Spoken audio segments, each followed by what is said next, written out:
Welcome to the Salmon Runs YouTube. Enjoy the video. You start by opening Vyom and signing in with your registered mobile. This verifies your identity instantly. Once logged in, tap the Accounts tab and select the account you want checkbook for, because the app ties requests to a specific account. Make sure your KYC and contact details are current. Banks reject mismatched data. If needed, update the branch and contact number now, then proceed to the checkbook request option to begin the formal application.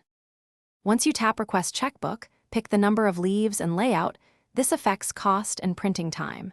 Next, enter delivery address or choose branch pickup. Selecting pickup can be faster if your address mismatches KYC. You'll see any fees and an estimated delivery date. Review these because they're final. Then confirm delivery speed and accept the terms.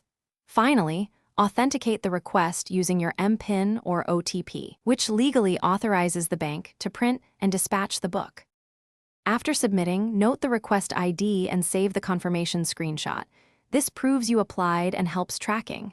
You can monitor status in requests. It will show stages like printed, dispatched, in transit, or ready for pickup. If the status stalls, make sure your delivery address and KYC match. Mismatches cause holds. When problems persist, contact the branch using the app's contact option and quote your request ID. That speeds investigation and resolution. Thanks for watching. Consider subscribing if we helped you.